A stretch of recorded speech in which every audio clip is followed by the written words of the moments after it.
We are part of the Fired Up Sports Network of shows. Please check out other Fired Up Sports Network podcasts like the P-Lot Pod, Water Cooler Talk, Bell Smashers, Philly Sports Love and Pain, Drunk on Broad, Beer Battered Sports, and the Fired Up Sports Show, which are available on all major podcasting hosting sites and social media. Also, check out Mark Ramos' Roundup on firedupsports.com, which breaks down the happenings going on with all your favorite local teams.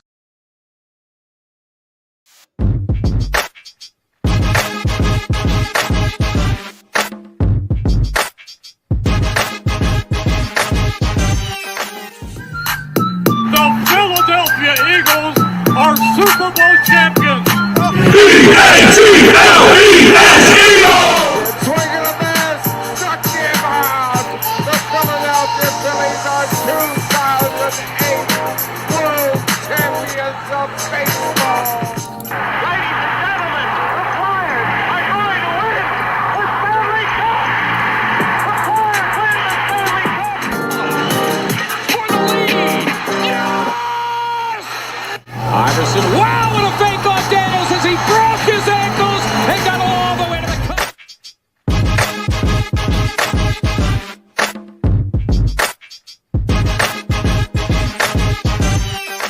Oh, good morning. It's another episode of Drunk on the Ice. It's a newly minted, fired up sports host, Mark Ramos.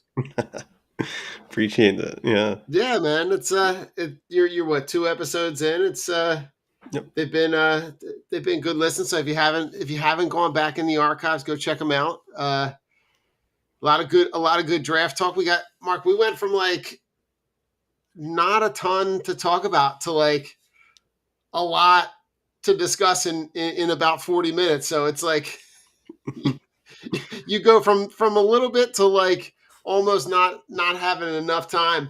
But it's it's been a busy couple of days for the Flyers. Talk to me about where you want to start. You want to start pre-draft, Trevor Zegras? You want to talk draft? Draft happens last night. They make a couple of moves. Yeah. I think we can start with the draft since that was the most recent thing. Sure. Yeah, I really like I mean Porter Martone being the pick at 6 was I'm really excited for it. I know that there were centers there, and I know that a little bit of talk about Hagens this morning and the Flyers' opportunity to draft him, the center versus wing thing. But Mortone's such a player, and I think if all else is equal, you look at this guy, the size, the skill, the mean streak. Yeah. You know what I mean? Like, Guy who's going to fit right in. yeah, he's going to fit right in, and probably going to be beloved right away. And he's going to play. I think, I mean, he already looks like a man, So I mean, you're talking about a guy 6'3", 205. Like he's every bit of your NHL ready size wise. Right wing, and outside of Schaefer, right at the top, he's sandwiched in between 6 other centers. yeah, right. So, but I got to imagine, like, if he, listen, the thought of what Hagens could provide at the center, if he's the best guy on your board, I don't fault them for taking the best guy on a board because they're not. This isn't the NFL draft. This is more akin to Major League Baseball, where it's going to take time for these guys. These guys are not coming in starting day one. So if that's the best guy on your board, I have a hard time giving them a hard time about taking him. And he's still really, really talented. Yeah. Well, that's the thing too, I think, right, Don, is like if all else is equal, Sure. I'm not saying James Hagens isn't a terrific kid and talent, but he's not, he's not that big and that skilled. He doesn't have the size and the mean streak in him that a player. And I think most teams are going to value that. Like if they had the choice, they want Very much. they want the big, mean, skilled guy. Um, versus a player that's smaller, although he might be incredibly talented.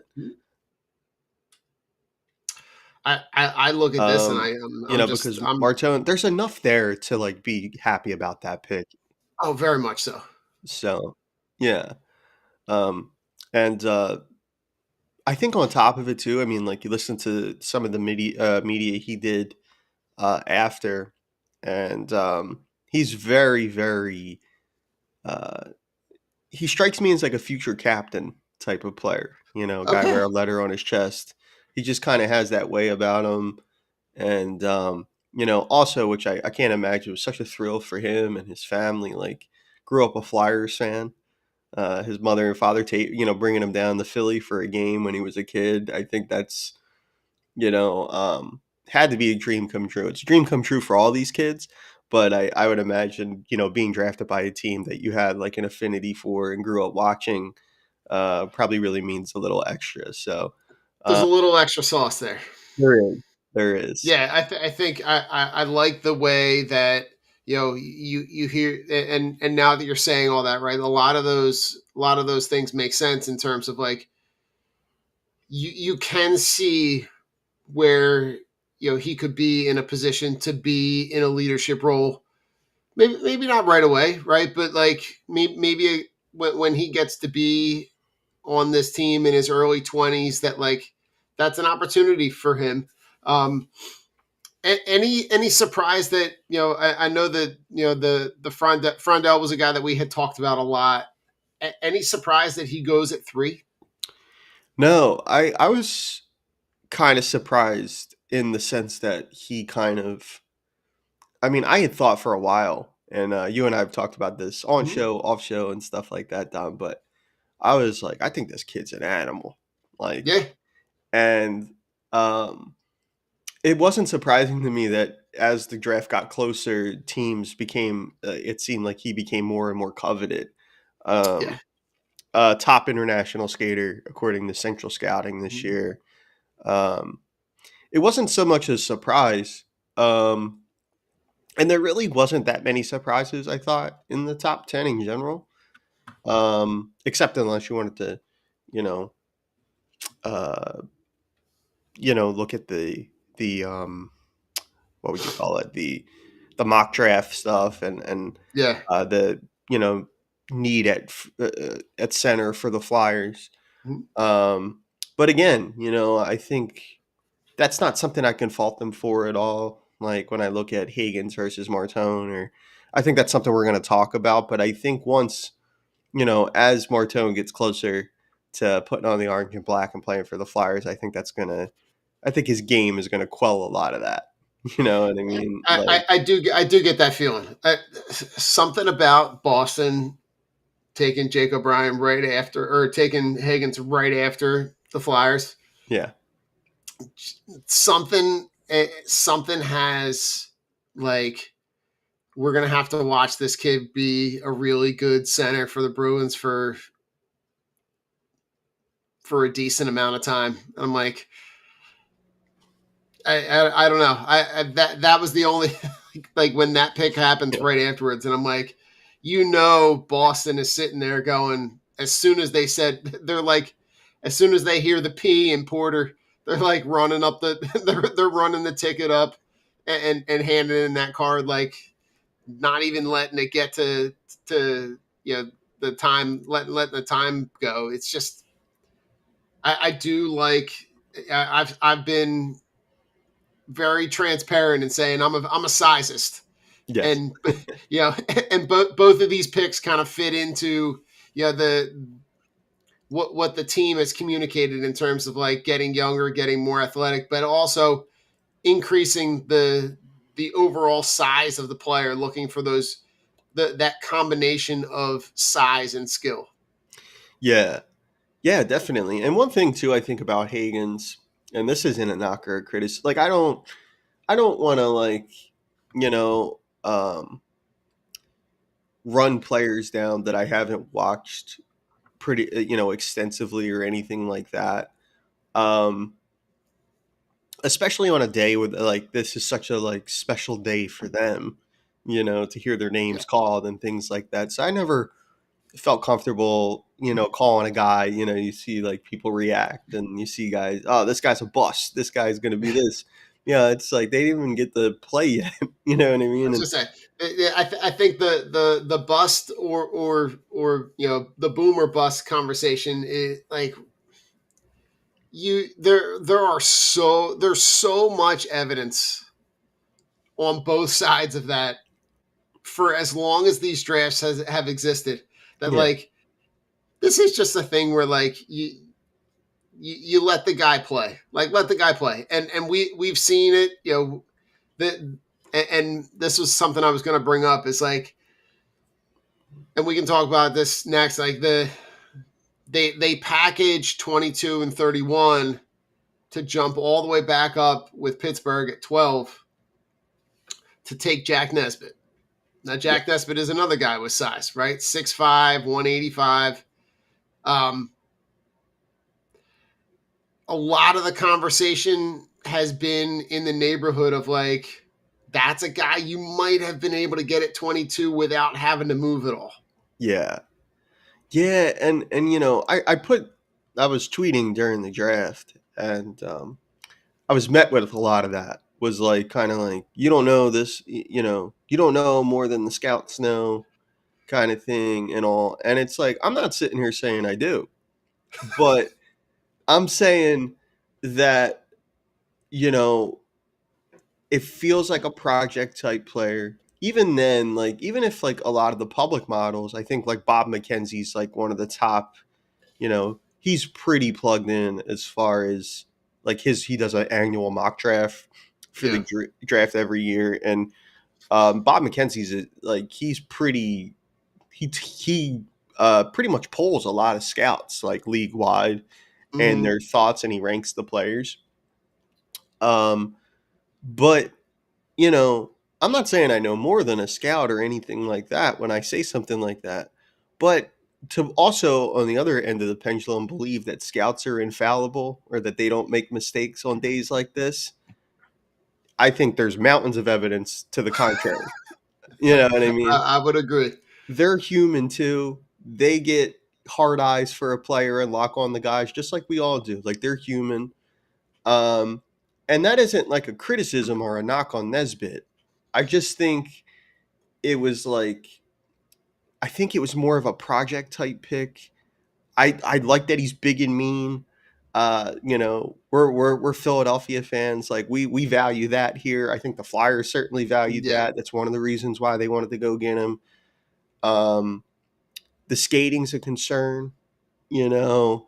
very much. Um, and it's just I think they could have waited at least a couple picks, maybe where you don't have to part with the 2 first rounders. Maybe you move one, maybe you move 22 Right. and move up to, would they take him at 12? Maybe you move up to 15 or even, yeah, you know what I mean? It's just, Yeah. it's one of those things, right? But that's a conversation I often see online. And I heard Yeah. a lot of that, like when I was like, this feels kind of reachy to me, like the Nesbitt Very pick. like And when they moved up and the trade pops up and I'm looking at the guys that are still there and I'm like, all right, who? And I was trying to like I was texting you guys, you and Mark or you and Mike, and I'm going, yeah, all right, who did they fall in love with? Because I'm looking at the guys that are there, and I'm going, all right, there's not like a Roger McQueen. Like Roger McQueen went at 10. yeah, Like he's a guy that we said like, oh, if he falls into the teens, that's a guy that you could. And I'm like, all right, it kind of like you said earlier, it kind of went very chalky early. A lot of the guys that you thought were going to go in the top 10 went in the top 10. And I'm going, and then they make the pick, and I'm going, all right, so you had 3 first round picks and you walked away with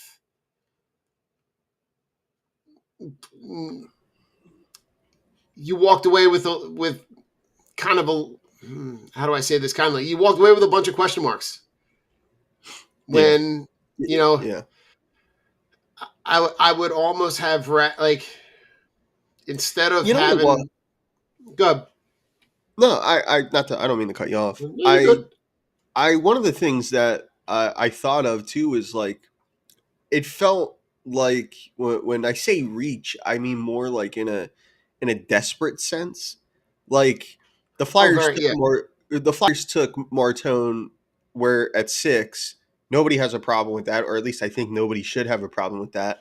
The talent disparity isn't large enough between Higgins and Martone, in my opinion, to squabble over that. But if you're going to look at the other pick, moving, trading the 2 first rounders to move up to 12 to take a player like Nesbitt, where like you're looking at it in the sense of like some of the best players, at least by public models on the board, were like defenseman Jackson Smith. Yep. I think Victor Eklund might have still been there as well. He's a winger, Yep. and Yeah, it kind he's of so Smith went at 14 to Columbus, and then Eklund went at 16. Atkinson was a guy that I liked. mhm. That I like if you had jumped into the teens, I would have been like that's a guy that I really like for him. I like his size, I like his speed, I like his the way that He's he tough. like Yeah. there was a lot to like about him, and And ironically, right, Eklund and Etchinson both ended up as Islanders. You know what I mean? The Islanders, I think, for a lot of people, like really had a bang up draft, right? They picked Schaefer first overall. Then they get Eklund, who I think is um he's the brother of Willie Eklund from San Jose. yep. And I saw a lot of player comps flying around that he's Swedish Travis Konechny. You know what I mean? And that's a fun player. You know what I mean? Yeah, And yeah, most definitely. so, uh, you know, yeah, it felt like, and I'm not saying that in a like I can't stress that enough. I'm not saying that in a derogatory sense. Not at all. I don't Now think that so. Nesbitt's in the organization, I'm hoping he puts it all together. Very But much so. that doesn't change the fact that I still think that he's a project and that it's going to be a couple years out, and there may have been, how should I put it, like sure things You there that maybe weren't positions of need for you, you right? left a lot of meat on the bone. Yeah, and like even though, so that's where the desperation aspect comes in from, like the thought process for me at Yeah. least, is like it felt like they moved up, they knew they needed a center, they really liked this kid, but there were a lot of names. There was like 3 or 4 names, the ones you mentioned, Don, were kind of sitting there, and they looked like better prospects for that spot. So Uh huh. it's just one of those things. Um, I think I think he's a project, and that's not that doesn't, I'm not sitting here. I feel like it's a leap to turn around and be like, I'm like, oh, he's a project. It feels like they could have waited to get him, and it's like, hey, you don't know more than NHL scouts, all right?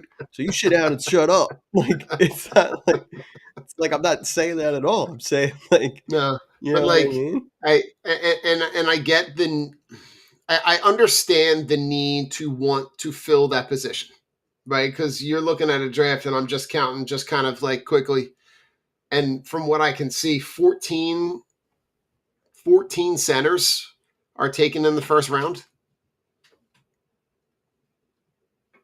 That's Yeah. I can understand the need to reach. Yeah. And yeah, it went quick. There was a run on centerman. And when you frame it like that, Don, that makes more sense, right? Like there was a run on centerman.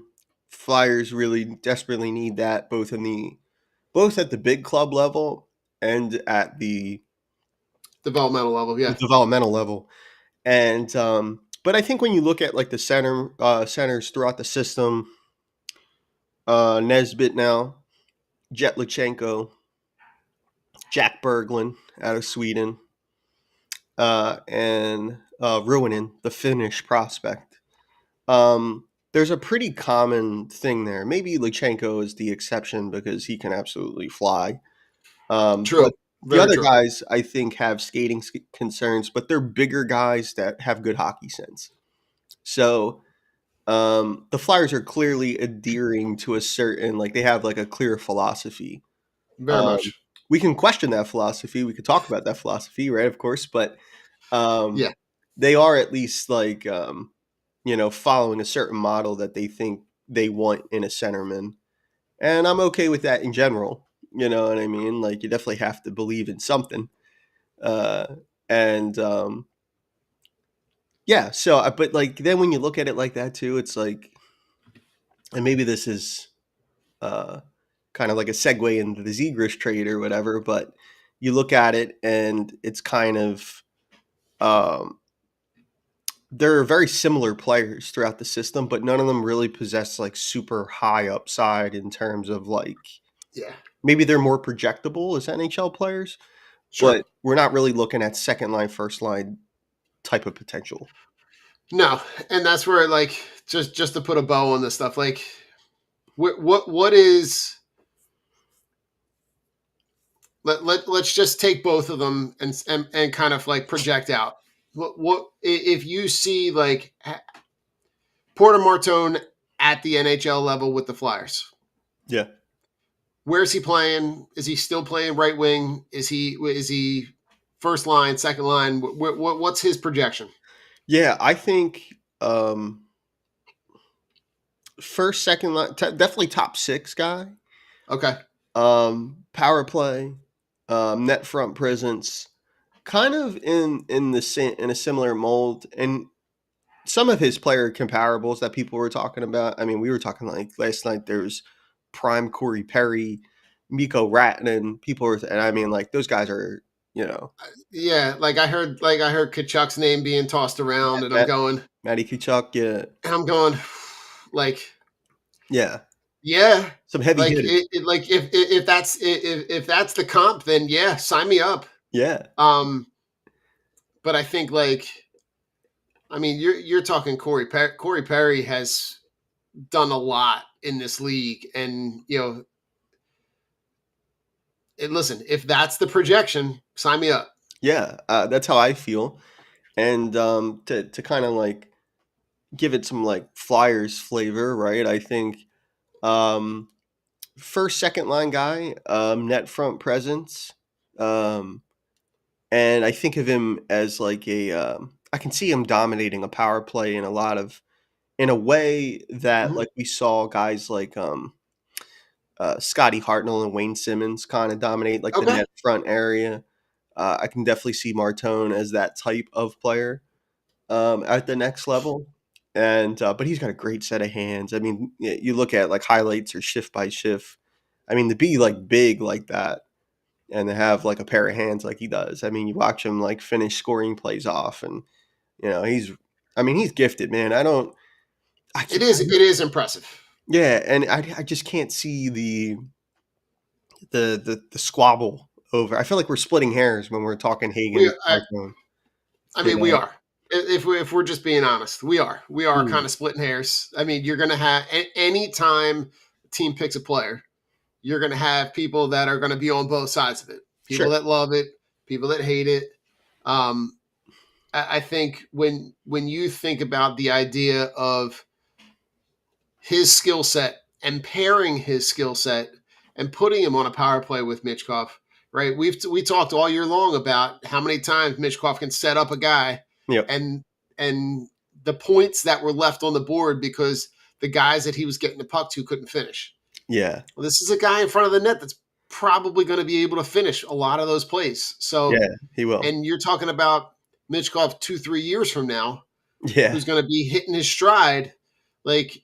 And if you're bringing in a guy, and if we just project out, right, because Porter Martone is what, 17, 18, Yeah. right? He Like might if not even we be 18 yet. Yeah. if we talk about a guy that's going to project out at like in 4 years, Yeah. 3-4 years, right? We're talking about a guy who's probably going to put on some height, Yep. right? Probably going to be 6'4", 6'5", maybe in the 220 range, right? Yeah. You've got to imagine that he's going to put on some weight. Yep. Yeah. Guy And that I like, if I project that out and I look at putting him on the same line on a power play with Mitchkov, like I like that. yeah. I like where that is. Now, in the same vein, Jack Nesbitt, Mhm. where does he project out when he reaches the NHL level? Yeah, like one of the player comps that I saw fly out there was and player comp. I think of like take them. Uh, People take player comparables as like they take them like at face value and like, oh, they're saying this player is going to be this, whereas like I don't know that that's necessarily the case. Like I think when people say those types of things, they're using it as like a point of reference. Like, oh, do you know Corey Perry? Porter Martone plays a lot like him. Not that he's going to be Corey Be Perry, him, yeah. you know what I mean? And that's something that like I think often we kind of I think we all do it, you know. But I mean, it's the easiest thing to do to be able to get yeah, because not a lot of people like if we're being honest, right, like there's not a ton of like there's a very select group of people that are familiar with these guys. right. And a lot of us are listening to those guys talk about what they know and watching those guys talk about those prospects as they're, showing highlights of that. Like we have access to more information now, right? We can go and do internet searches and YouTube videos, and we have access to a lot more information than we did 25 years ago, Hmm. you know. But to say like, it, I think what you're saying is like really accurate in saying like, we're not saying his career is going to follow the same path as this guy. We're just saying, all right, if you've watched Corey Perry play, Yeah. his play looks kind of like that. Yeah, like Like, there's a player archetype that like we're right. trying it's like a shell of a player that we're describing or that they're describing on television. I think sometimes people take that stuff literal. Um but to the Nesbitt point, I think like one of the names that had kind of got brought up was Adam Lowry from the Winnipeg Jets. I think he's their captain now. And Okay. I could totally see that in a best case scenario where like he's able to put it all together. And Adam Lowry's a really like awesome uh gamer slash like playoff type player. And I think if Nesbitt can reach that potential, I think middle six more than top six for him. Third line pivot. Um, you know, maybe a little bit of power play time, maybe like special teams, power play, PK, hard nosed, tough to play against. I think if he were to turn into that, I think the Flyers would be happy. Is that enough to get out of your 12th overall pick? Well, then that's the question. You When know, you also factor in that not only did they pick him at 12, but the compensation that they gave up to right, get there to get him at 12. right. And it's funny because maybe the Flyers just absolutely just they love Nesbitt, and Very true. we have a different view on it if you know somewhere along the line they make a signing or a trade and Yeah. add like a bona fide other top six forward and Trevor Zegras rediscovers his game here, then all of a sudden, if Nesbitt hits that, it becomes less of a like, you know what I mean? We're less Very true. hinging our hopes on him becoming a top six and more able to slot him in more comfortably if he were to put it all together. Um, so yeah, I think that's reasonable and fair, and I think that's a good player. Like as you said though, Don, the $1 million question there is was that worth the 12th pick? And as of today, it's hard to say, right? Like all I Yeah, know it is does. that it's a It project. does feel like it's like it, it, Yeah, it in terms of when you compare how I feel, like me personally, how I feel about the 6th pick, fine. Yeah. How I feel about the 12th pick, considering you gave up 2 first-round picks to get there, it's a little tougher to swallow, considering it's not like if McQueen was there and McQueen was the pick, Mm-hmm. it's a lot easier to swallow that pick. Yeah. It's a lot easier to swallow giving up the compensation to get that guy, Mm-hmm. knowing what you know. It's just the unknown, right? And I think when you think about, the kid from Russia, right? The Shabanov. Am I saying that right? Yes. Shabanov, right? So when you think about, like, if they're bringing him in, right? They're bringing Trevor Zegras in. They're bringing, like, they're going to figure out what Zegras can be in this year, right? Because his contract lasts through this season, and then Yep. you know, they'll He has a restricted free agent status next year, so the Flyers still have control, but he'll need a new deal next season. And so this year is super important for Zegras in terms of, like, I think what his next contract looks like, probably, So, because I don't think the Flyers will have any problems really, paying the kid if he goes out there and, you know, has like he just has a dynamite year yeah. And for I think, them. all things considered, everything that we've heard kind of sounds like he's excited to be here, Yeah. and he wants to be here, right? Like, he's going to have the opportunity to reunite with Jamie Drysdale, and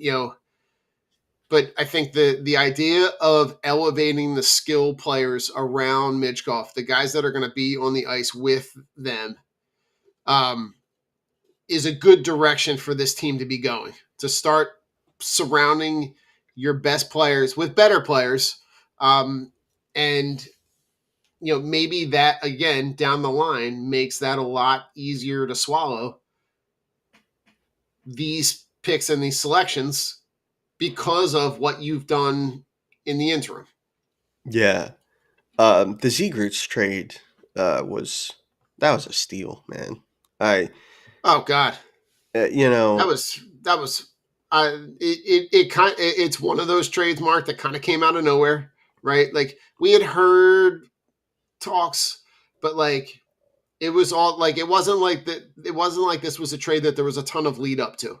It, like, almost happened kind of like within it seems like the rumblings turned into something within a day. yeah, and they had been I think it was Ann Sanfilippo from um, Snow the Goalie Yeah. podcast. He had reported a while back that the Flyers had been one of the teams kind of checking in on him. That was about a year ago. Mm-hmm. Um, so I think, knowing what we know now, that was probably a lot of groundwork, kind of laying the foundation for, like, hey, if you guys are going to deal this guy, like, we're interested, And um, I wrote a little bit about the Zegers trade on Fired Up Sports.com, and when you look at it, it's never been a question, I think, for Zegers in terms of skill. Um, And I think the idea of pairing him with Michkov and the puck skills and things like that could be on display, like, just talking about puck skills, um, there's only a handful of guys probably in the league that can do what they can do together. Yeah. Like, that's how great the potential is to have something really fun happen here. Um, and I think Zegras is as good of a bounce back candidate as you can have. He's healthy now. Um, and the Flyers are going to plan to use him at center, which I think is where he's most comfortable and where he wants to Yep. play. The Ducks were using him as a wing. He can play wing, but I think he just feels more comfortable in the middle of the ice. And last year, once he got over his injuries, he had a torn meniscus in December. Mm-hmm. Recovered from that. I think there was other minor, injuries along the way, groins, ankles, things like that. Yeah. Um, the end of last year, I think the final 25 games, he was at a shade under a point per game pace. I think he ended up with Yeah. 17 or 18 points in 25 games. The final So 25 games. I'm looking at the article on NHL.com. So he finished the year 32 points in 57 games. Yeah. So So like when you look at, you know, when you look at the fact that he's going to be healthy, the fact that they want to use him at center, when you see the playmaking ability, when you see the what he's able to do when he's got the puck, it's really special, and it's gonna again, if you give the opportunity for him to play alongside of Mitch Goff, which I think that's kind of the plan, those two guys are going to be able to create a lot of space for each other, yeah, which is only going to help both of them, right? It's gonna give Mitch Goff the confidence to know that, you know, there are certain passes that he can make, that there are there are plays that he can kind of take liberties on, maybe a little bit more, have a little bit more confidence in the guys that he's playing around. And considering what you gave up, like you gave up Ryan Paley, mhm. okay, and you gave up the 45th pick, which isn't even the first of those picks. If correct me wrong, but I think it's the third of 4 picks that they had Yeah, in the second round.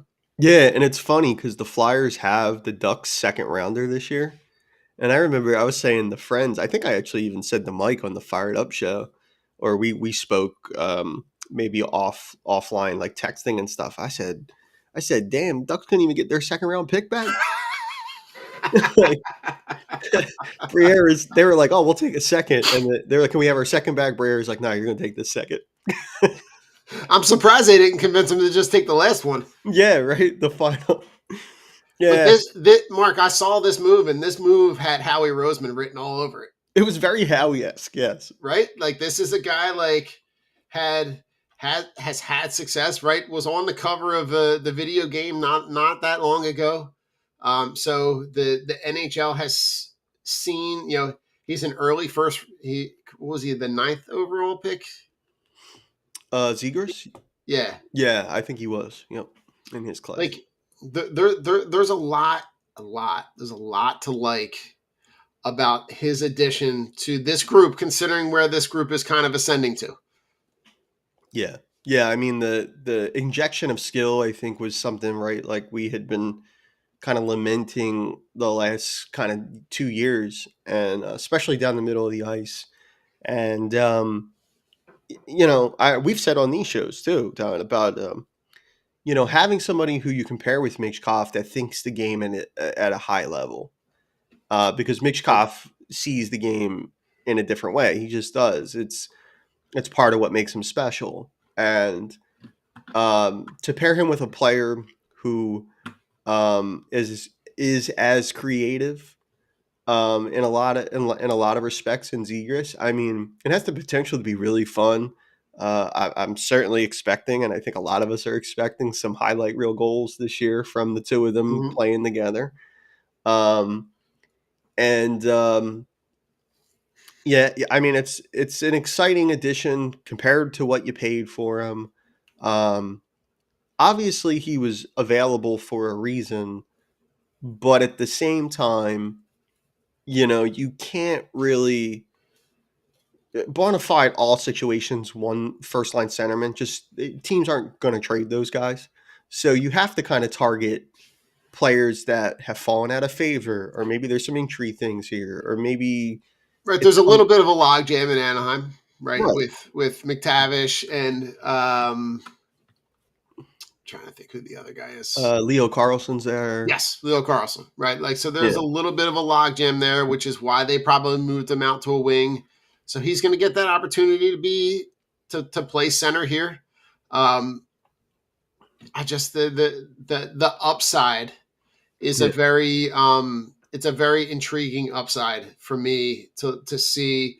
And listen, all things considered, he comes here and plays well, right? That's a guy that you might want to keep, that you're gonna probably, you know, want to keep around long term, you know. And it doesn't have to be, you know, this 8-9 year deal, right? You can sign him to a 3-4-5 year deal, hmm right, and then reevaluate it as you know, as he plays. yeah. But I think he comes here and has the opportunity to play center, have that, you know, kind of creative license to be on a line with a guy who's going to get him scoring opportunities. Yeah. and also do that shot creation for Michkov, like that's going to be. It seems like it has the opportunity to be a win-win. Right.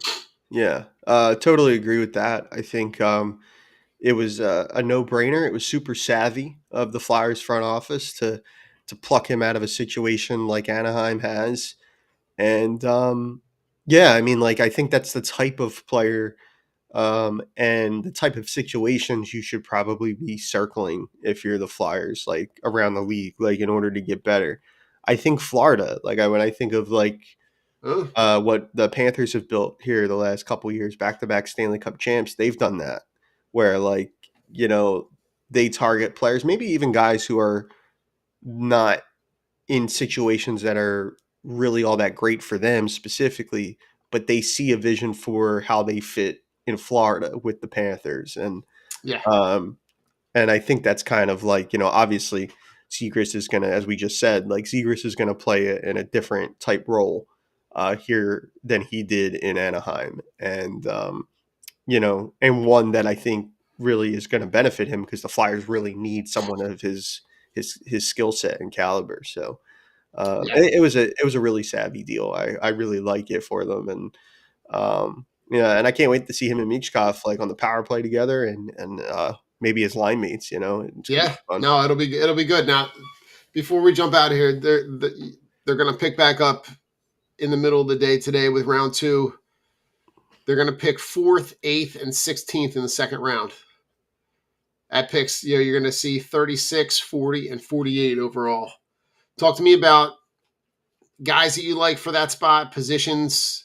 Is there anybody who didn't get picked in the first round that you're like that surprised you? Yeah, there's two actually, Don. Blake Fiddler, defenseman. I was surprised he didn't go in the first round. Um, I think he's a right shot D. Um, those tend to be coveted. I think he's got a really nice baseline skill set as a prospect. And the other one is left winger Malcolm Spence.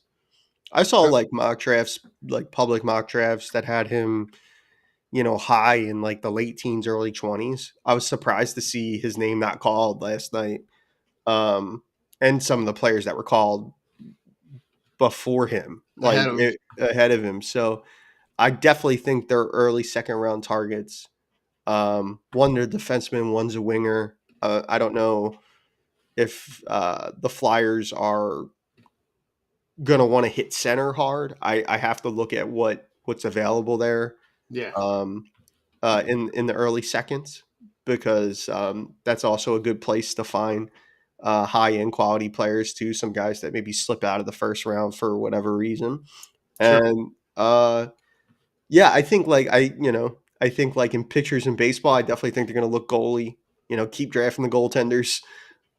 Something's going to hit at some point, right? Yeah, you're gonna hit. You're gonna hit on a couple of them, and you know, draft goalies every year. That's a personal philosophy I have. Just I mean, pick listen, one every year. Like, you just you throw as many darts at the table at the board as you possibly can, and you see what you. At some point, something's going to stick. yeah, You hope, right? yeah, you hope. So that's why you keep drafting them. And yeah, so I expect to see some centers called today.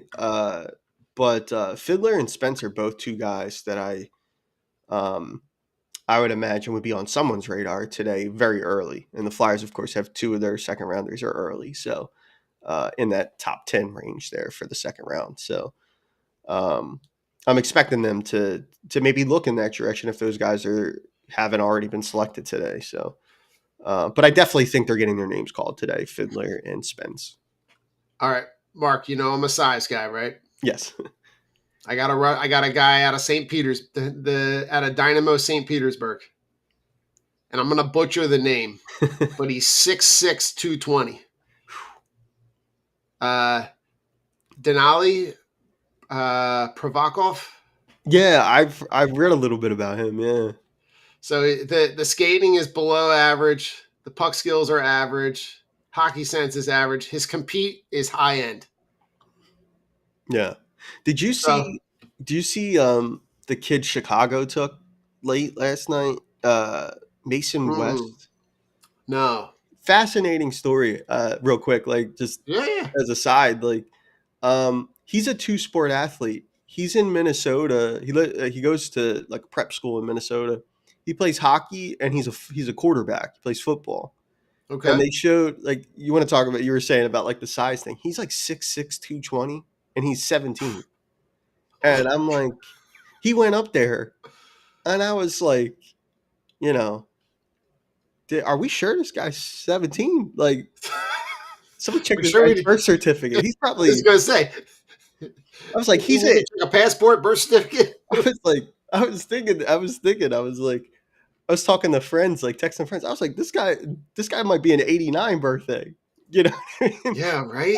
He Like, looked like a grown man, and they showed his football tape too. He's a quarterback, and that's so rare today because athlete, yeah, especially at that level, at the youth level, kids are forced to pick one sport, go with that. I'm a big believer in like letting them play everything. There's certain things you can take from each and apply it to the other, and you Mark, know. I cannot tell you how many times I've had this conversation because my kids, we tried everything when they Mhm, were little. Nothing really stuck. Jiu-jitsu is kind of where we landed with my son. mhm, Drama and theater is where we landed with my daughter. And I was telling Lace we were literally having this conversation as we are going to sleep last night because my nieces and they've gotten into softball mhm.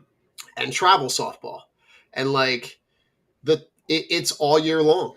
Yeah. It's round the clock, and like I just remember, and I'm going through it in my head, and I'm going, well, I played football until Thanksgiving, and then we had like a couple weeks off, and then basketball kicked up, and Mhm. then we did basketball in the winter, until January, February, and then we had like a month off, and then we did baseball all through the summer, like Right. spring into summer. And like every season, you're using different muscle groups, you're using different skill sets. And it's not a wonder to me that like the guys that are getting drafted in these professional leagues are guys that are multi-sport athletes. Mhm. These are guys that play. They're using different muscle groups. They're not getting injured as much because the kids that specialize in these sports are the same kids that are having Tommy John surgeries at 14, 15. Right. Right? They're the kids that are tearing ACLs when they're 13, 14. They're kids that are having preventative Tommy John surgery. Like they're That's it. having it before, Yeah. and I'm like, all right, so we've gone like way off the rails here. Like Right. it's like Yeah. like and the amount of time that is committed. Like there's a tournament that my nieces are playing in that my parents are going to. Now we live in and around the Philadelphia area. This tournament is in Galloway Township in Jersey, so it's in almost all the way down the shore. Mhm. Now they've played tournaments in Allentown and Harrisburg and Ocean City, Maryland, and they're traveling all over the place. And I'm going, why? Yeah. Why? Yeah. Like we played Little League and we played the kids in our area, and then the All-Star team played the other kids in the other areas, and then it was just done. Yeah. It wasn't like, oh, I'm playing for this in-house league and this travel league, and I'm going here. It's I I I hope that at some point it kind of like shifts back, Yeah. but it's Right. it's it's a lot. Yeah, it's egregious in terms of that, and that's a whole, you know, that's a whole That's a whole separate discussion. podcast. Yeah, it really is. I mean, we could do a series on that, like, Mm-hmm. and yeah. So it was funny because they had said that West is going to. I think he's going back to the prep school for his senior year. He's committed to playing hockey. That's I'm sure the Blackhawks cleared that before they talked to him, but he will play Yeah, football this year. And I thought that that was really cool. And, yeah, and he said as much. I think Leah Hextall interviewed him after he was picked, and he had said, like, about, from different aspects, learning how to play quarterback has applied to hockey and things he's picked up from hockey. He's been able to apply to football. So, um, not enough of that, no, not at it, all. it, it's strange that that's a rarity, or it shouldn't be a rarity. Um, that we see. Yeah, and the NHL.com has him listed at 6'7", 220. That's insane. Like, that's insane. That's kind of wild. Yeah. Yeah. Someone's got to check that kid's birth certificate. He went up there, and I mean, like, he put the jersey on, his neck's all muscle, and his face. I was like, that's kind of wild. I was like, damn. And you know, and we'll talk about this on the other side, but like you talk about guys that are like reclassifying, right? And with especially with all like the NIL money, that there's a lot of kids that are, you know, staying in school the extra years because of the NIL deals, which, you know, good for them. But they'll apparently, from what I understand, the prep schools or the JUCO level doesn't count towards the eligibility.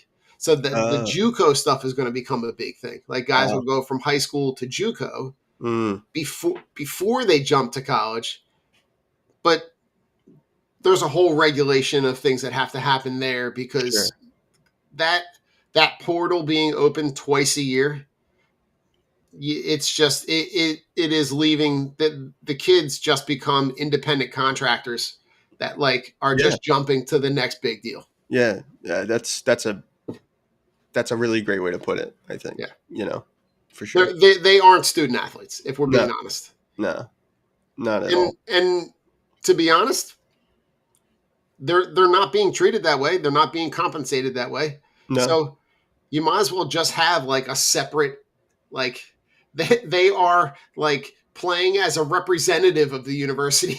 Yeah. Not like necessarily as a student athlete.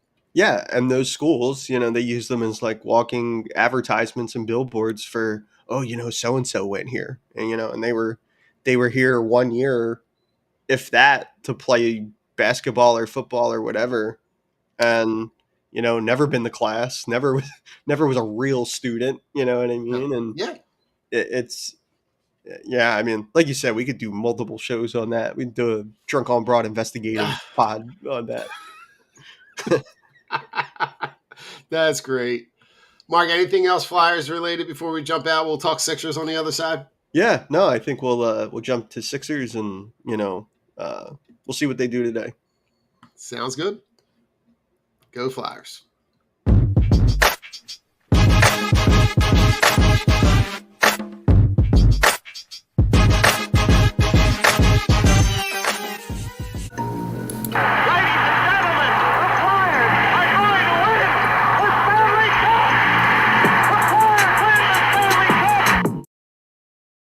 We are part of the Fired Up Sports Network of shows. Please check out other Fired Up Sports Network podcasts like the P-Lot Pod, Water Cooler Talk, Bell Smashers, Philly Sports Love and Pain, Drunk on Broad, Beer Battered Sports, and the Fired Up Sports Show, which are available on all major podcasting hosting sites and social media. Also, check out Mark Ramos' Roundup on firedupsports.com, which breaks down the happenings going on with all your favorite local teams.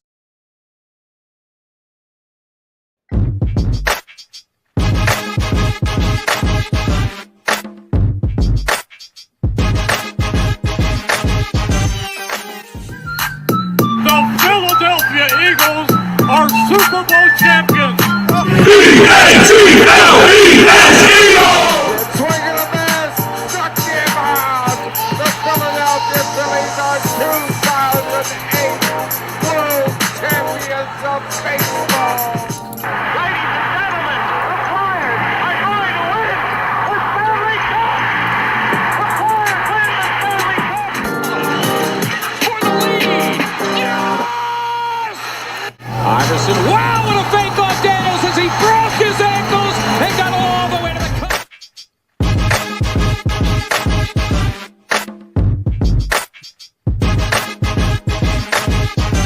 All right, well, we're drunk on the court now. Mark, we switched sides. We flipped the script a little bit, and now we're talking all things Sixers. Big draft week. Sixers pick third, right? The draft kind of goes very chalky. First pick, right? Cooper Flagg, Dylan Harper.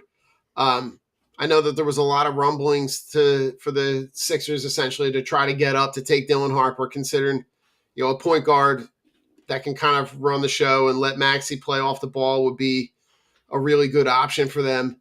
Apparently, from everything reported, San Antonio was asking for anything and everything because they really fell in love with the idea of pairing Dylan Harper and Wembanyama, which left the Sixers kind of in their opportunity to pick the guy that they wanted out of the guys that were left, right? So when they go on the board, right, you talk about Edgecombe and Concanipple and Ace Bailey, Trey Johnson. Those were guys in that kind of next tier after those first two. And they end up taking VJ Edgecombe. And the more I see of him and his story and what's been reported about him as a guy, I think it's kind of hard. He's going to be a guy that's going to be hard to hate. Yeah. Yeah. It's kind of hard to hate a guy who took his NIL money and created a scholarship. Yeah.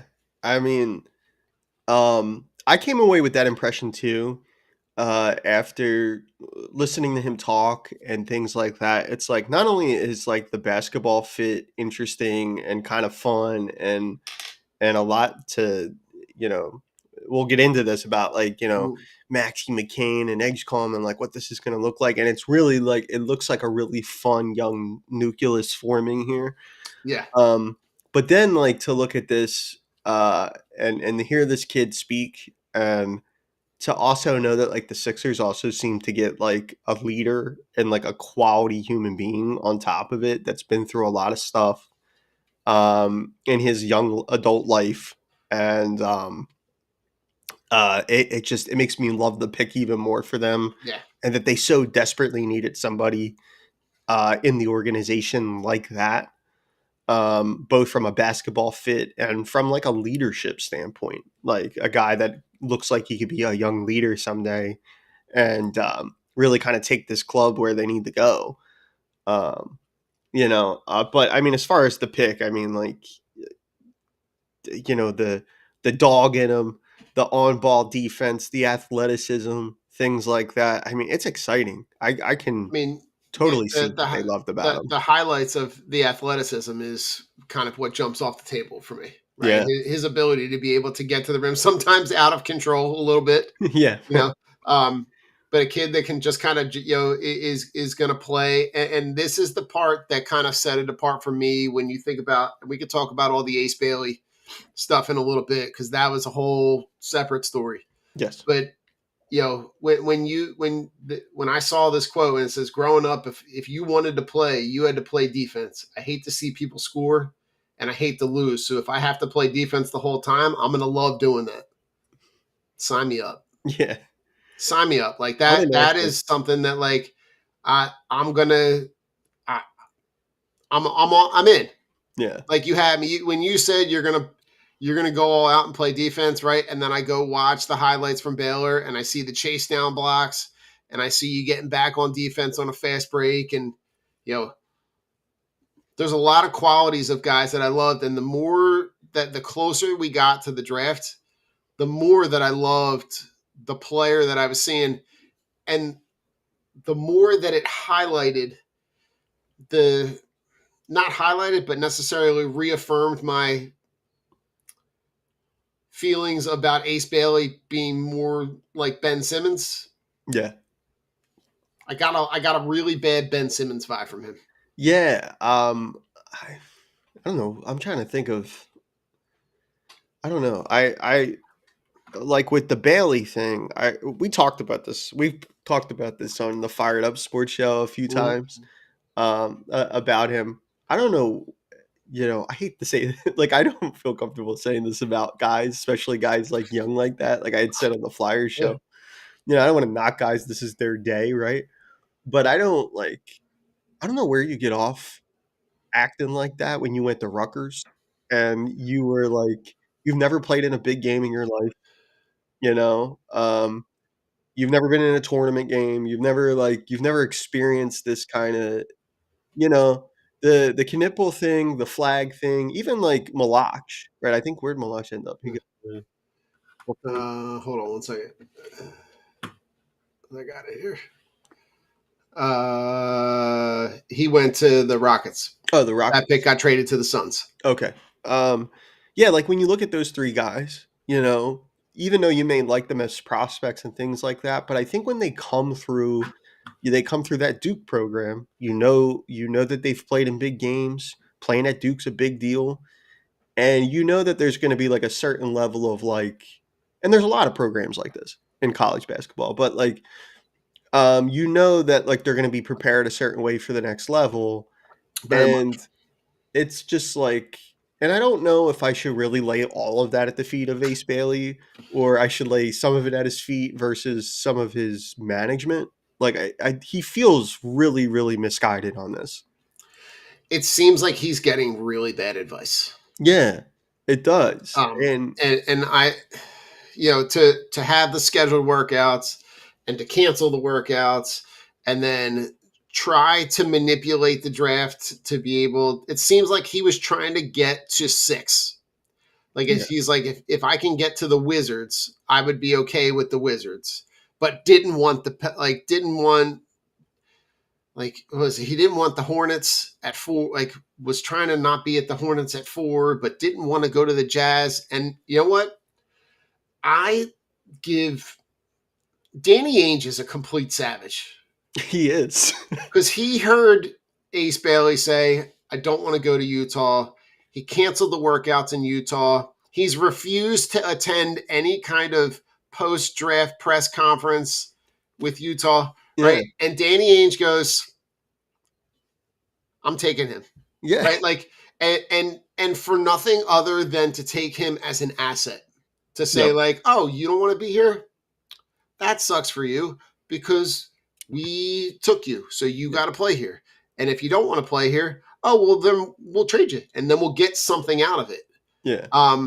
But Danny Ainge did this in Boston for forever. Like, he didn't really care about anybody's feelings. When the Sixers were trying to, figure out a way to move up the draft and take Markelle Fultz, he manipulated the hell out of that situation and figured out a way to get Jason Tatum at 3, knowing that LaMelo Ball was going to get picked or Alonzo, whatever, It was man. Lonzo, yeah. It was Alonzo Ball. Like, Yep. come on. Yep. Like, Danny Ainge just didn't care. And I give a lot of credit to Danny Ainge and his son for just going, no, we're just going to take him. And if it works, it works. If it doesn't, it doesn't. But we're going to take the best guy here. Yeah. That was it was very savvy, and he is like Ainge. I love a general manager or an executive that like operates very similarly to how they played. Like Danny Ainge was he was like a you know like a two-way like defensive guard guy, and like he's like in your pocket like the whole time, and he was It kind of was like, just going to be a pain in the neck. yeah, and that's kind of how he operates as like as an executive, where he's like, I'm taking the talent, I'm getting the guy, like, and I Right. don't, you know what I mean? I And don't care if you want to be here. you don't want to be in Utah, that's fine. You know what I mean? We'll do what's best for the Jazz. You know what I mean? And back when he was in Boston, it was the best. We're going to do what's best for the Celtics. Like, Sure. and everybody else be damned. And you know what? It never really seems to stop anybody from like dealing with him. You know what I mean? Like, I don't like. There's a few people in the NBA. I've said this on other shows. I said it about Sam Presti, Ainge falls net. Like, there are some executives I just would not want to deal with. I would be like, I'm not dealing with this guy. Right. You got the Howie Roseman effect, right? Yeah. You know that like you don't want to get fleeced, but they're going to make it sound like you're getting the better part of the deal. Yeah, if I'm in the NFL and I'm running an NFL franchise and my phone lights up and it's that 215 area code and all, I'm like, you know what, man, send this to my secretary. I'm not answering this. Right. I'm not dealing with this guy. Seriously. And, you know what I mean? Just out of sheer fear that you're gonna get fleeced. And Yeah. and I think the Bailey thing's really fascinating. I don't understand it entirely why. They can't the workout thing is a mildly annoying thing. Like scheduling the workouts and then backing out of them. Like, is you're inconveniencing people for no reason. Like, they're anticipating you coming in Yeah. and then saying, oh, well, on second thought, I don't really feel like, I don't think I'm going. I'm gonna throw out the first pitch at the Mets game, and like, I mean, Mark, it screams of like immaturity and bad advice. And when you combine that with his production and his team's success, it all just kind of creates like it creates a really bland soup, yeah, like a soup that just kind of like you get served it and you're like, ew. Like it just like nothing looks good, nothing tastes good. You look at all the ingredients and it like just everything about him just has this like factor that I just it makes it really hard to swallow. he would And have been a top it, 3 pick without the circus. Like, you know what I correct. mean? If he didn't open his mouth at all and just worked out for a couple teams and all, Yep. and his representation and his agent were just kind of, they were just very like hands off with that kind of thing. Um, he would have undoubtedly, and it's like at a point where like this is going to cost him money. Like, Oh God, yeah. I mean, the and difference between being picked third and fifth is it's not a little bit of money. no, no. And then you're looking at situations where, like, when he was talking, like, when it was coming from his camp, I don't remember if he said that or his camp said it, whoever it was. Um, excuse me. And they're talking about, well, we're trying to find an opportunity for him where, like, his, like, the path to superstardom, I think was the quote out there. And some of these teams we're talking about, Washington and things like that. Washington stinks. I mean, they stink with a bullet, Mark. Yeah, they stink. They're bad and they're not getting better. So if you want to go to Washington because you think your path to superstardom is shooting the ball 30 times and averaging 20 as a rookie, even though you're on a team that wins 20 games Mm-hmm. because they're awful everywhere else, it's like that doesn't seem like a path to superstardom. And we've seen that where like guys end up in situations like that where they fill it up, they score and things like that, but then they can't go to a winning situation and like learn how to fit in because they need the ball in their hands all the time. And Yep. it's like that doesn't seem like a winning, that doesn't seem like a path to superstardom to me. That seems like you're Andrew Wiggins. Yep. Like, Yeah. Yeah. And listen, Andrew Wiggins, for whatever it's worth, right, bounced around to a bunch of teams, has had a productive-ish NBA career. Um, never really, never really got to be the number one overall pick. yeah. Um, but like he's had like an okay career, Yeah, and he's and like, I heard on the Jeff Teague podcast, not to cut you off, Mhm. sorry. No, you're good. And Jeff Teague had played with him, I think, in Minnesota. And, you know, Wiggins was always somebody who had like all the tools, all the physicality. He could score the basketball as purely as any guy. And he had kind of said, like, I've heard Jeff Teague say on that show, the 520 podcast, which is a great basketball podcast, Yeah. and one of my favorites to listen to. And just for the stories and everything else, right? Most definitely. And Teague said, like, like, oh, you could be like the man, like if you were. And Wiggins was basically like, he's like, bro, I'm getting 25 million, like I don't care. Like, he was like, I'll average my 18, 19, get paid 25 million, I'm good. And some guys have that mentality, and Yeah, it's like, and that's not good for, like, those guys will be around and they'll play, but they'll never be they'll never be what they could have been. what they could have been, and certainly not worth a lotto pick. You know what I mean? No, Like, let alone the number one overall pick, right? Let yeah, alone you in this want case number 5, right? you want a like actual like franchise building block there. You want a guy who's the whole package. You want a Jason Tatum. You know what I mean? You Yeah. want somebody that like really And when- can encompass the whole organization and be the guy. Like, And like when I look at the comps and the comps that can, when you talk about the comps for VJ Edgecombe, right? A lot of the conversation is in and around the and again, let's preface this with we're not saying this is where this guy is right now, but we're yes, saying important distinction for draft. career projection Yes. that like his game resembles guys like early Dwayne Wade, young Dwayne Wade, right? Like right out of Marquette, like right out of was Dwayne Wade was he Marquette? Yes. Yep. Okay. So right like Dwayne Wade right out of college and Victor Oladipo.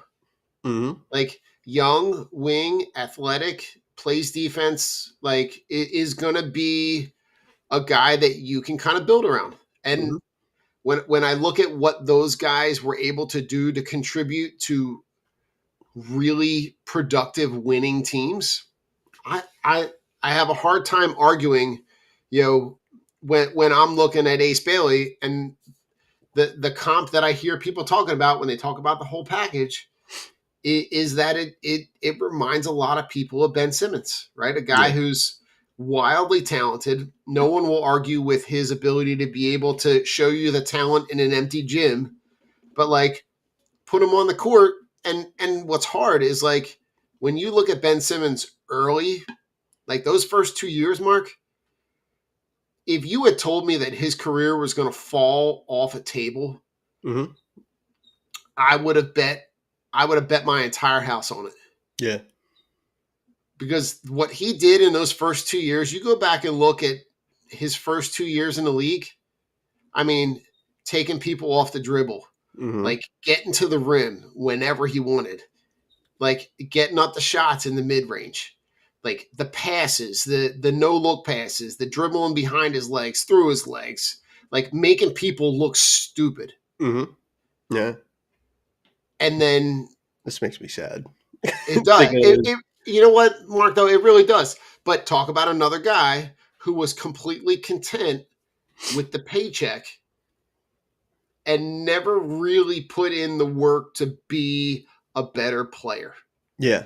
And yeah, I mean, the baseline player he was, like you were saying in those early years, I mean, like you're talking like all defense, all star, you know what I mean? Like, Yeah, and that was without a jump shot, you know what I mean? So it seriously. was, baseline player. I mean, early Ben was a problem, and, uh, yeah, I mean, again, Mark, we'll come back to doing 6'11", this. Yeah. 220, fast as hell, like no look passes, dribble, like got anywhere on the court he want. And then it was legit like he had like amnesia and forgot how to play basketball. Yeah. It was almost like too, uh like going not to veer too off the course here, but I think back to that like Atlanta series and passing up that open layup. It was almost like that, like if you want to talk about like an epitome of like his time with Philadelphia, where it was just like all people ever wanted for Ben in those situations was for him to like want to be the guy. But he was always like looking to like both literally and figuratively was always looking to like pass out. You know what I mean? Like he passes up this wide right. That was that changed the complexion of that game. Him Yeah. and I've never heard a building audibly gasp at a player. Like I will never forget watching that game and the reaction, like the visceral reaction from Wells Fargo's people are like, what? Like, what are you doing? Like, Yeah. and it was like I've never heard a crowd like do that all, and we were all looking at him like And because wide open dunk, nobody's there, but he didn't want to go. He didn't want to be fouled. He didn't want to go to the and there it line is. and have to hit the foul shots. Some guys revel in that. Some guys want that pressure.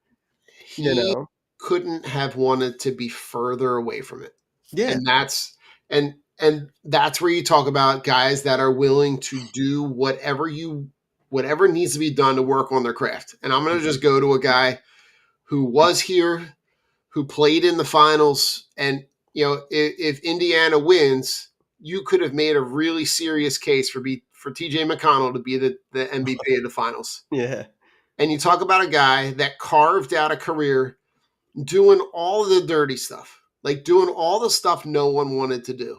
Hmm. Like how many times have you seen TJ McConnell make that steal on the inbound play after a bucket?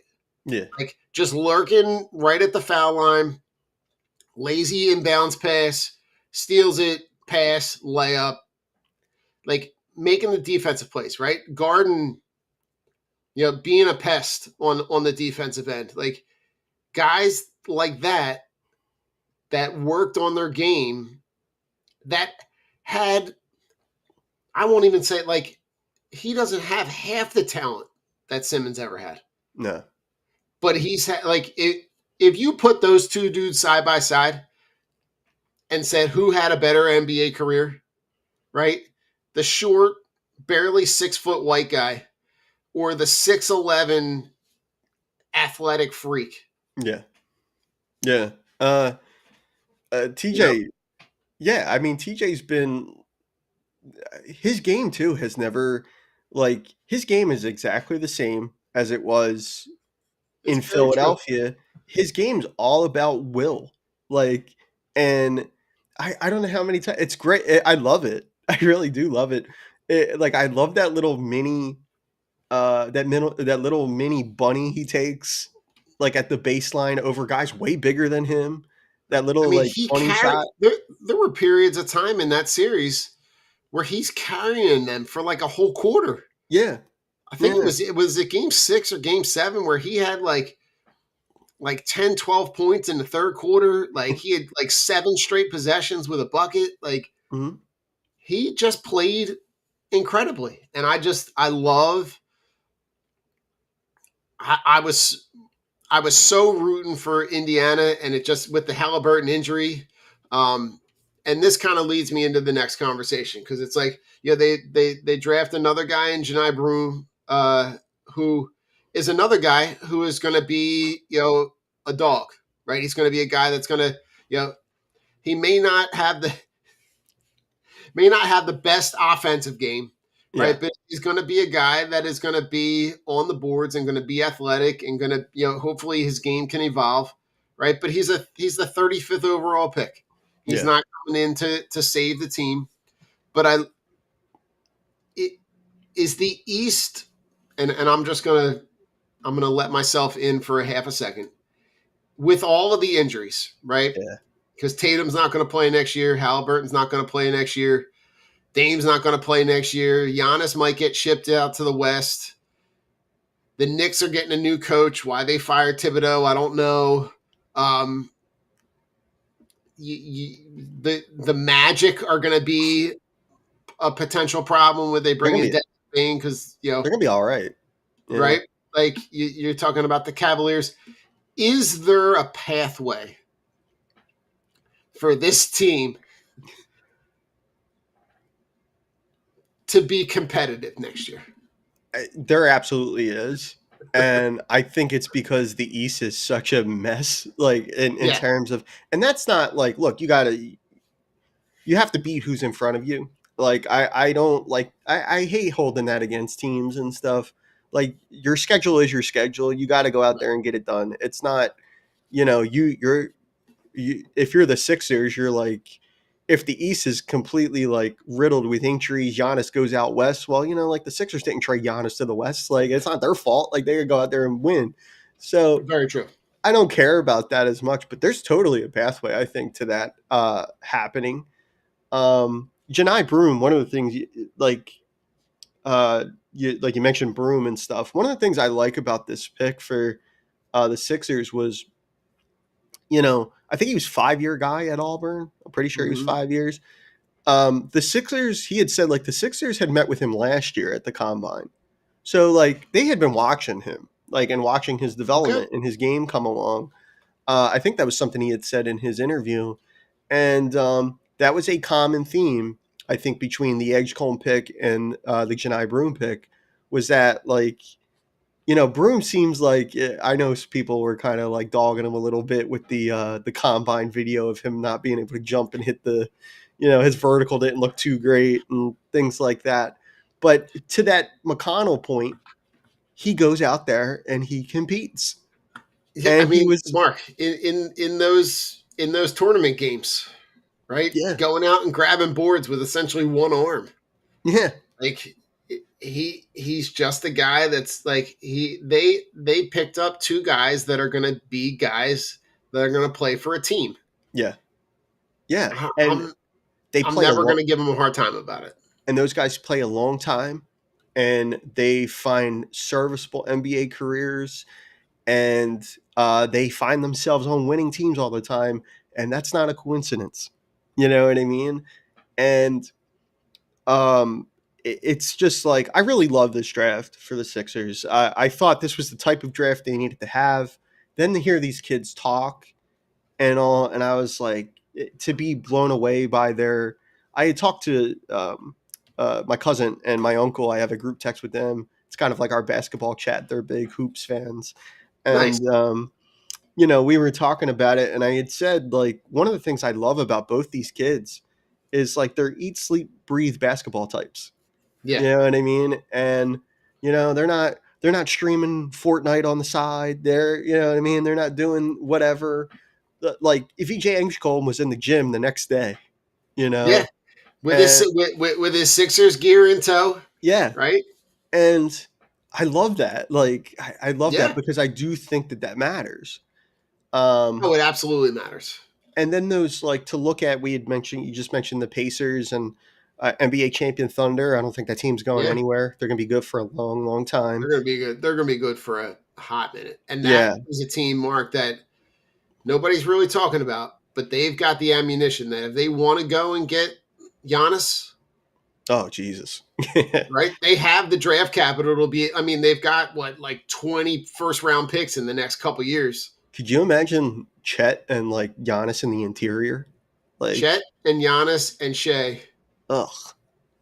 Jesus. Like Yeah. three guys that can get anywhere on the court.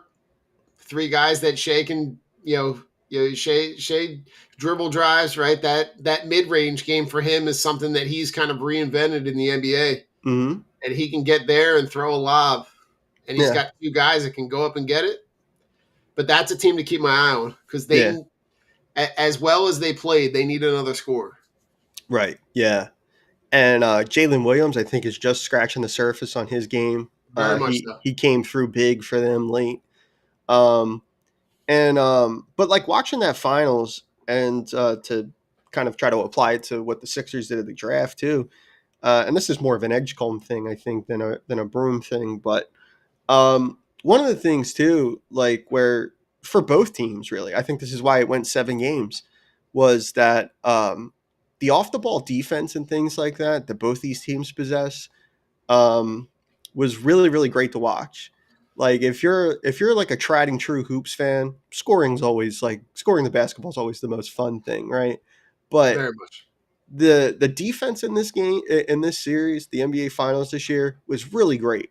I mean, for As both bad teams, as the ratings were, Mark, that series was probably it's some of the best basketball that I've watched in the last, I don't know, 4, 5, 6 years. it was a great series. It was It a great was. series, and I watched all 7 games, and I was like super, like it was my team. When Halliburton went down, I'm like, oh, like I was like at Yeah. home, I was like, no, like Right, because like once you see the calf injury, right? The calf injury is kind of like that's the precursor to the Achilles. yeah, So you're just kind of praying that it just kind of holds on. it holds up. Yep. But it's like it's what's so hard is like you look at him like and it sucks that it happened when it happened because they had and it's a shame because Indiana kind of lost it. There was what was it, game 3 when they lose the lead in game 3 when Yeah, they have the opportunity to go up 2-1 at home. That's kind of where the series turned a little bit. yeah, yeah, and yeah, like I think from like a defensive perspective, um, you look at these teams and you're like the defense, I think, was like the real foundational bedrock of both these teams' success. Yeah. You know what I mean? And when I think about Edgecombe, I watched a little bit after the Sixers drafted him. I was watching some tape on him, and one of the things I noticed that like a real like innate gift that he has is, and the only way I can kind of apply it or like explain it would be explaining it like watching like a really good corner or safety, like a ball hawking corner or safety in Yeah, football. yeah, yeah. A guy that just has that like innate ability to read a quarterback's eyes, jump a passing lane, pick a ball off. If you watch Edgecombe, especially in college, coming off screens and things like that, he's able to get his hands on tip passes, Yep. steals, things like that, kickoff transition the other way. And watching the Pacers and the Thunder and the way they played this year, um, you know, that is at a premium. I think even without Halliburton for the Pacers, that is like the foundation of their group, and I Yeah. think they're going to be fine in a weak East, even without the straw that stirs the drink, so to speak, with Halliburton out. I think there's enough there for them to give you problems, like on a random night in January. They're going to be, they'll still be tough to play against, Yeah. and I mean, Cleveland is still going to be tough, Cleveland's right? still Or tough. Orlando is going to be on the come. Mhm. Indiana will still be competitive. Um, the Knicks will still be. They'll still have the talent to be competitive. Yeah, we'll see what they do But coaching wise. yeah, like you. Listen, Mark. It's that circle's coming. That recycling era Yeah. is coming back. We're about to start that new season again. Like they're going to have. It's going to be all of the talent. There's a lot of talent out west. Yes. The West is very, very top heavy. Yeah. So it if you can talk yourself into it, right? If you can talk yourself into, Paul George being a better version of himself, if you can talk yourself into Embiid being, I'm not even going to say healthy, but like a healthier version. And even if that means he spends the first 3 months getting healthy and then comes back and plays and ramps up leading into the playoffs. And you can get a healthy, McCain, and you pair him with Maxey, and you get the athleticism from Edgecombe, and you get you Quentin Grimes back. Get him Quentin a ring. Grimes back, right? You're probably going to lose Yabusele to free agency, which is a tough one to swallow, but you know, there. It looks like a scribble, Mark, but there's a way to talk yourself into them. So you're saying there's a chance. This is dangerous because if you listen to our archive of our Drunk on the Court shows, we've been very like over the last couple months here. Now Very we're both much. doing it, Don. We're both like, oh, like look, We let's are. see, if B comes back, like, and we're setting ourselves up here. But that's We are, fine. Mark. I can only imagine, right? December, January is going to be rolling around. We're going to have the Eagles in the playoffs. Yep. Flyers are going to be playing well, and we're going to be. We're doing it to We ourselves are. here. We're doing it to ourselves, but like this is the world we live in, Mark. Yeah. I'm fine with it. I'm excited. Like the draft got me. And then like to hear, I'm ready for some hoops. Let's like get these guys on the floor, get them in the Right? We're uniform. going to like in a little bit. We'll be talking summer league. We'll be seeing those guys Yep, on the court, yep, right? Edgecombe is going to make the best out of that number 77 jersey. yeah, yeah. I love, I love, I love like crazy numbers for guys. Like it's because then it becomes like I think like as a fan, like I grew up in like I think it's still kind of a thing, but well, not like kind of a thing. It's a big thing still. But I was like real into the like trading card stuff as a kid, and Sure. I still have a couple around. My cousin and I have a box full of baseball cards that were both of ours that are just filled to the brim with cards. I don't know where they are. I think some of them might have got damaged in a garage roof collapse with rain or something, ruin some of the Ooh. cards. But that used to be like you could associate like certain numbers with guys. You know what I mean? Yeah. And 77 in the red, white, and blue for the Sixers could be really cool. You know, I would love to see a bunch of 77 Sixers jerseys out All right, there. Mark. I'm going to give you. VJ Edgecombe is the third player in Sixers history to Oh, wear a number in the 70s. Can you give me one of the other two? Oh God. Both of them are white guys. No surprise, right? Yeah, no. But they both played here for a decent amount of time. They both played more than 2 seasons. Is Sean Bradley one of them? Sean Bradley is one. Sean Oh, Bradley man. wore 76. And Jason Capono. Oh my God. Jason Capono wore the number 72 in the 2010-2011 season. I need to do something better with my time. That I even got Sean Bradley for that. I got too much time Listen, on my hands. I feel like that's a good place to press pause. We'll pick up the conversation a little bit when they start. They'll start running out in Vegas with the summer league, and we'll get I'm sure we'll have some VJ Edgecombe chase down blocks, some dunks. Yeah. Hopefully we get all right, Mark. I'm gonna talk myself into it. I need a VJ Edgecombe poster with Ace Bailey from the summer league. Oh, that'd be great. That'd be fantastic. Take off from just before the fact. That's one thing. Like I was reading some scouting reports about Edgecombe. They're like takes off a little bit early, and I was like, oh man, there's gonna be I can envision it, Mark. He is gonna have some of those ones where like he goes up and the ball like he just like he throws it in but never gets to like touch the rim. Yeah. But like he's also gonna I got a feeling there's gonna be a couple of posters that might be hanging in some middle school bedrooms. He's gonna get people up off their feet, I think, like throwing them off the back of the if he takes off too early and chucks it off the back of the rim, it ends up in the 10th row at the X.